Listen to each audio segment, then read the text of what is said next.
Thursday, everyone. Today's story is The Elves and the Shoemaker. Once there lived a shoemaker and his wife. They worked very hard and they were very honest, but they were also very poor. They could not make enough money to live on, and soon everything they had in the world was gone.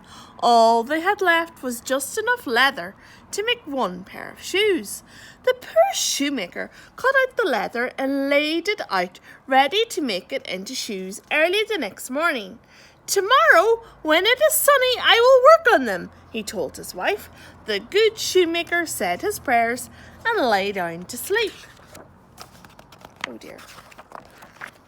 The next morning, he went to start work on the shoes.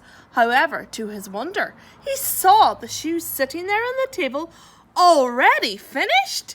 What an odd thing! The good man didn't know what to say or think.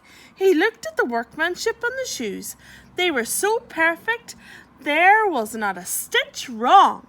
Soon a customer came in and asked to see the shoes. They suited him so well that he paid much more for them than was usual. The poor shoemaker was able to buy enough leather to make 2 pairs of shoes. That evening he cut out the leather and laid it out, ready to work on the next morning. When the shoemaker got up the next day and went into the shop to start work, there were 2 finished pairs of shoes sitting there again. The work was that of a master. Soon some customers came in and bought the shoes, so that shoemaker could buy enough leather to make 4 pairs of shoes. He cut out the leather and laid it out overnight. Sure enough, the next morning he awoke to find 4 pairs of shoes sitting there. This continued on. The shoemaker would cut out the leather in the evening and wake to find the shoes finished by daybreak. Soon the good shoemaker's business was thriving.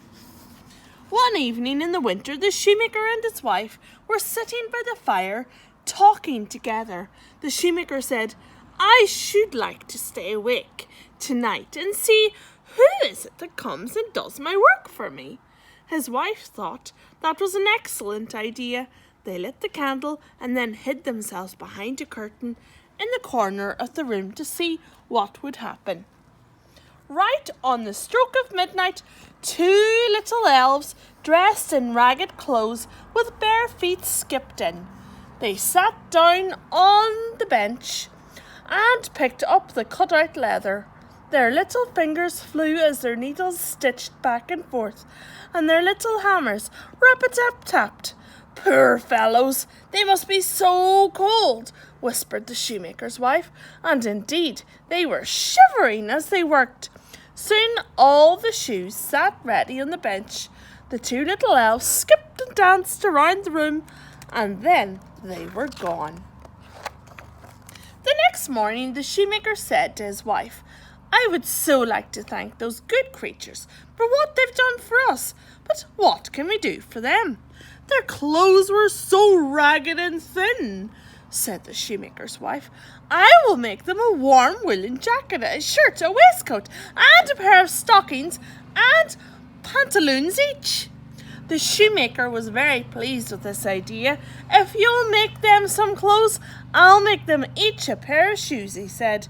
When everything was ready, instead of laying out the cut-out leather, they laid out the little outfits on the work table.